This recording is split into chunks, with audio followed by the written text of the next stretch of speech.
she meets Hawkeye, and Hawkeye goes, well, that's not she sort of jumped off a cliff, man. And I tried to stop her. There was nothing I could do. And Yelena, I swear, I promise, I tried to jump off first, and then she literally caught me in midair and threw herself off. It sounds preposterous, but believe me, it happened.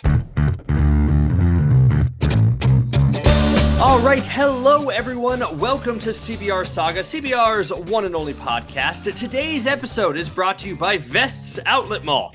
Are you a super spy on the go who needs a tactical yet stylish vest that you can one day give to your dead fake sister? Of course you are. Everyone needs a lot of pockets. Visit Vest Outlet Mall today. But enough about corporate sponsorship. Let's get into today's episode. There's been a lot of talk about the Dark Avengers recently in the MCU, and we thought it was time to go in depth about why this team in particular is going to be one of the greatest MCU teams we've ever seen. We'll go into their roster, their motivations, maybe a comic storyline that should be adapted, all related to why the Dark Avengers are just going to be so awesome and so epic. I'm joined today by my co-host Nick. Nick, how you doing today?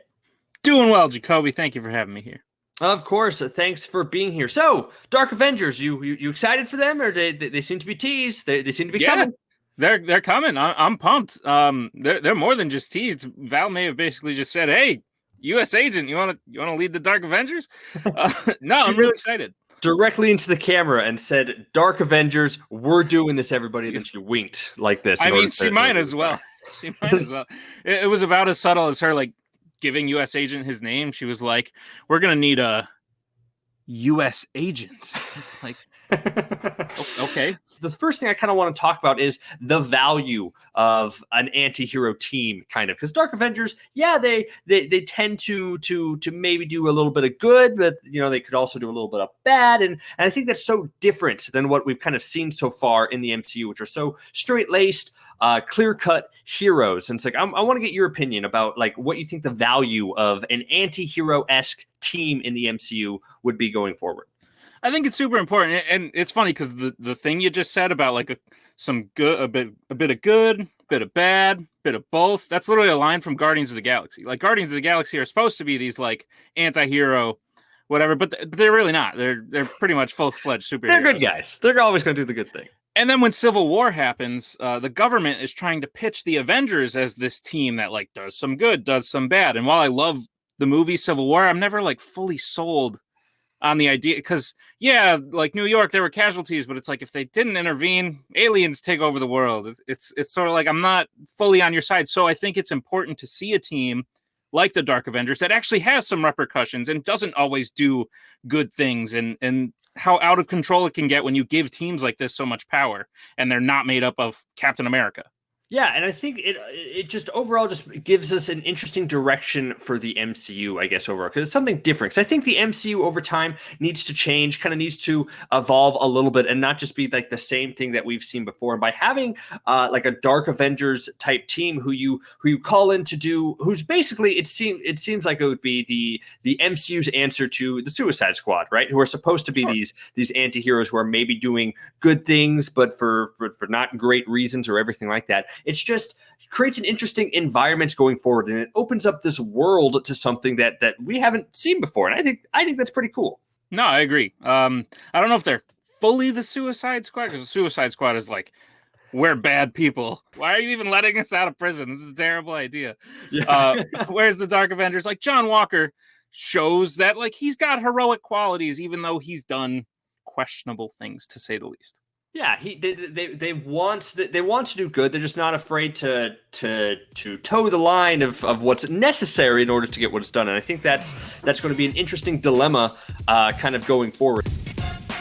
So if we talk about the Dark Avengers overall, let's talk about their members and why these members are going to be very interesting to the MCU additions. Because we already got one. You already mentioned one. Is U.S. Agent John Walker. It looks like he that's the question. Should he be the leader of the Dark Avengers? Do you think he's capable enough, or would you trust him in a leadership role? I'm unsure after he bashes that after the flag smasher in the face. Be I don't know if I want to take orders from this guy.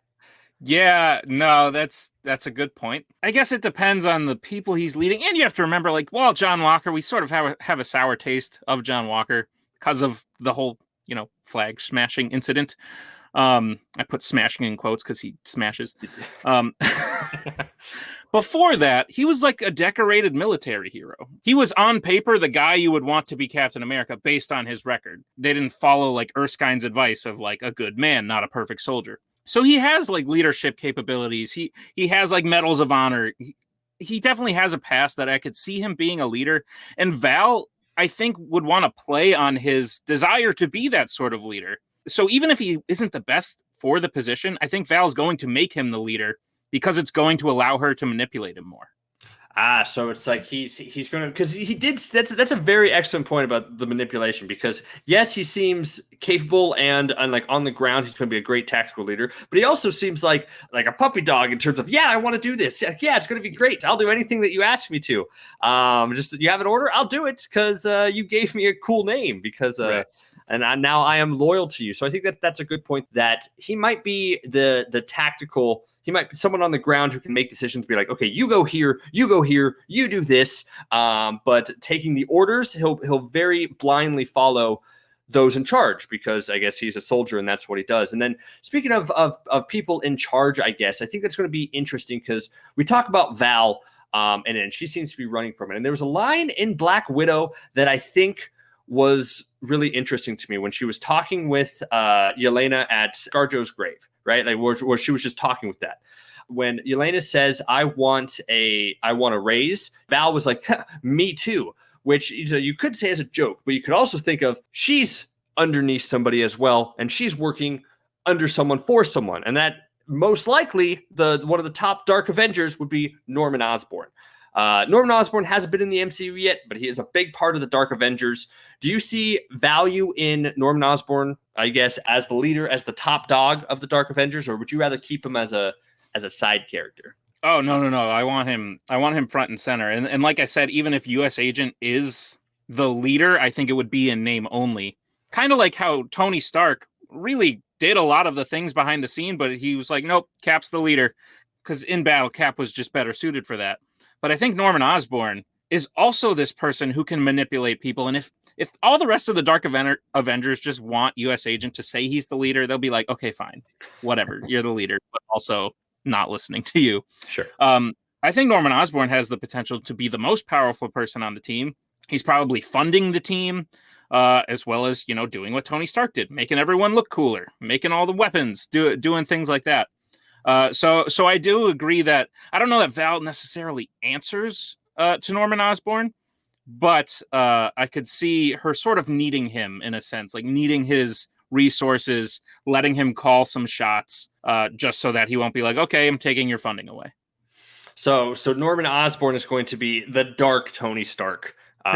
Going forward, which I think is a very interesting take, because it would be very great to see kind of an evil Tony Stark, and there's been calls for an evil Tony Stark kind of in the MCU, and Norman Osborn would fit that bill interesting. It'd be great to see him clash with Val and see what kind of shenanigans and power struggles that I think even those two would probably go with, because I guess that's the problem with putting a bunch of bad guys-esque or power-hungry people on a team together, is that they never work that well together. Do you think that the Dark Avengers could gel pretty well, or do you think there'll be a lot of tension?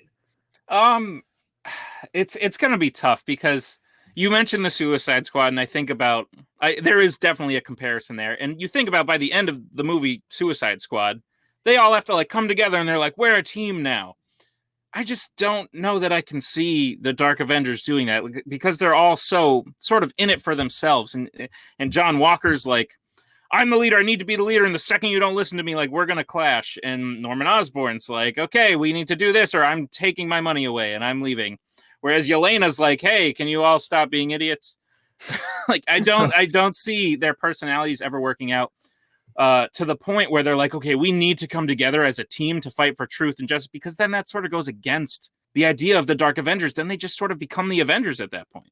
That's true. They need something to separate them a little bit and make them a bit different. And you mentioned Yelena, and we've talked about Yelena, and I want to kind of talk about her role in the Dark Avengers, because I think that's pretty interesting, because she was, I am concerned, I guess, for her character, for her to be on this sort of bad guy team. But I guess after watching Black Widow, it makes sort of sense, right? She's like, she does good, but she doesn't necessarily want to be a hero. And you see how she criticizes the Avengers for being for everything that they do, of everything like that. Do you think she fits pretty well in that team, or do you think she's like an odd person out who needs to switch over to the main team, or do you think the Dark Avengers is perfect for her?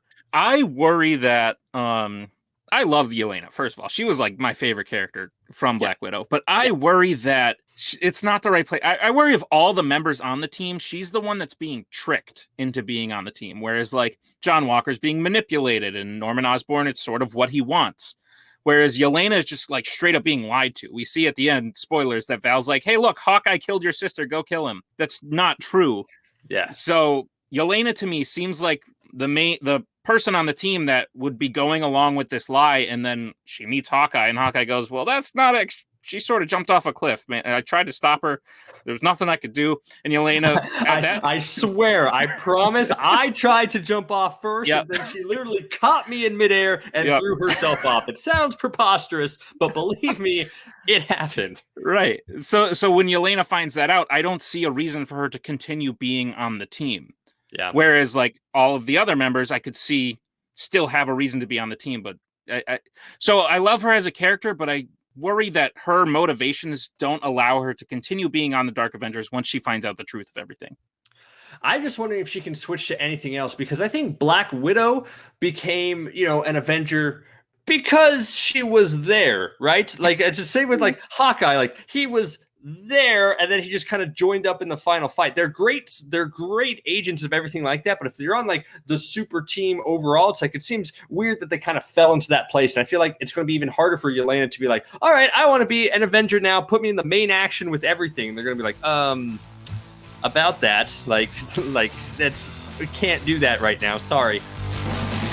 So the Scorpion didn't get like a fair shake in Homecoming, and now I don't know where he's going to fit next. Do you think the Dark Avengers could be a good place for him, or overall characters like that who were introduced and who seemed to be teased for better things, but then like now don't fit in the narrative, and now they got to find other places for them? So someone like the Scorpion, Dark Avengers, yay or nay, or leave him out of it. So yeah, no, I don't see why not. Especially, I think there's a better team option for the Scorpion in particular.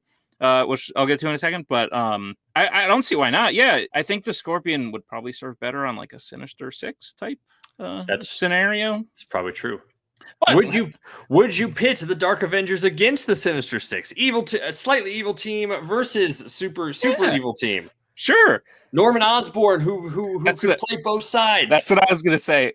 Well, I think it'd be kind of cool if I don't know much about Spider-Man No Way Home, but like, what if we get a setup for the Sinister Six? And Norman Osborn comes in as the Green Goblin from like another reality or whatever, and he leads the Sinister Six. And then by the time that team is dismantled, Norman says, okay, like I better get a new team. No one knows I'm the Green Goblin. Time to like reinvent myself as the Iron Patriot. And he goes, Scorpion, why don't you come along? He's like, oh, that was super close. So glad I wore that Goblin mask. Yeah. I'm actually a good guy, everybody. Right. Here's my own team.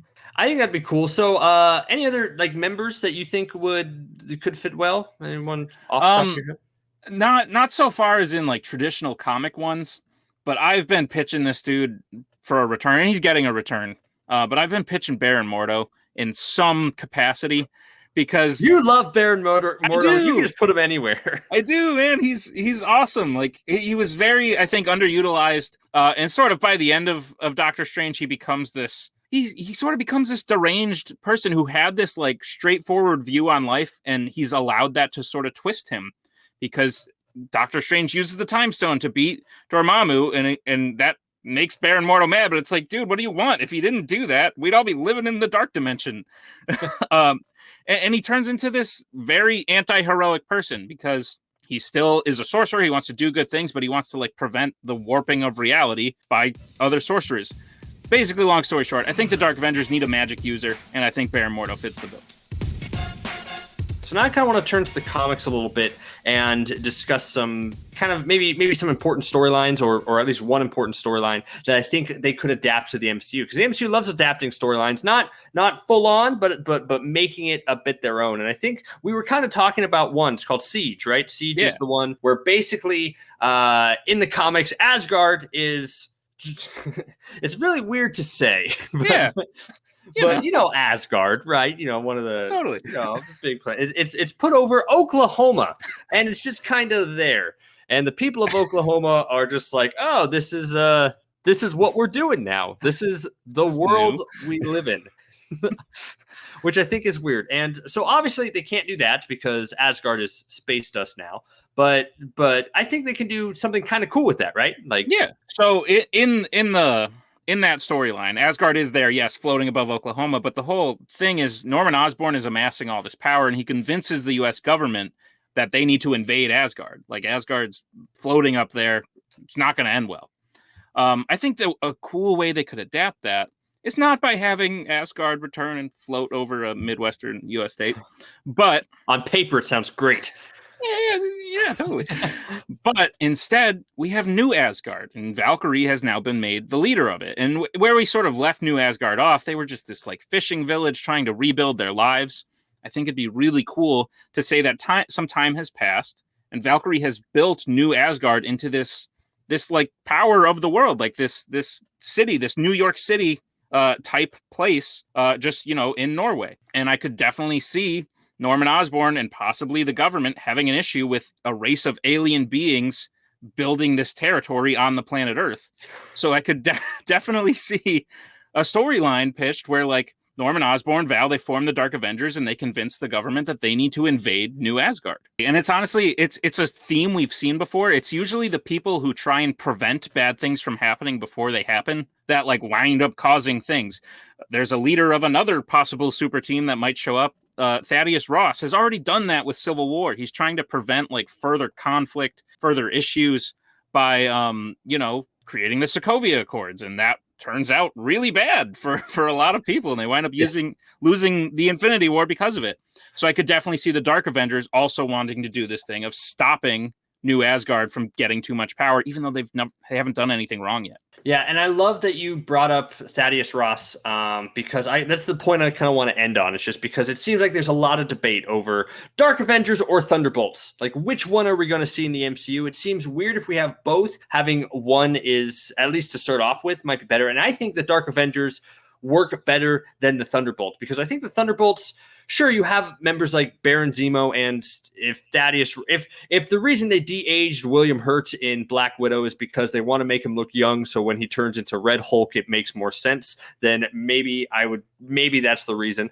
But it seems, I just think there's more value in the Dark Avengers team over the Thunderbolts. And I just like the Dark Avengers more. I think there's more potential, more ways for them to branch off, more where they're not beholden by government stuff, and But then we miss out on Baron Zemo. That's tough. Well, maybe Zemo, like you said, borrow members. Maybe Zemo could join the Dark Avengers. Switch things up from the comics. But at the end of the day, I agree with you. I like the Dark Avengers better. And honestly, it's mostly because when you think about it, Thaddeus Ross has been wrong about everything. Yeah, literally everything. Dude, I don't think he's 0%. Just watching him give his speech in Civil War to the Avengers and saying oh, we need to be put in check, all this stuff. I'm literally sitting there dude, 8 years ago, you were just handing out super soldier serum to random people off the street. What are you talking about? This guy deserves it. It'll be great. So I'm sitting there okay, Ross has done nothing right. And now after pushing the Sokovia Accords and pushing the Avengers being under government control, what's going to happen when he gets his own super team under his control? It's probably going to be more of the same of Ross just messing everything up. to be blunt.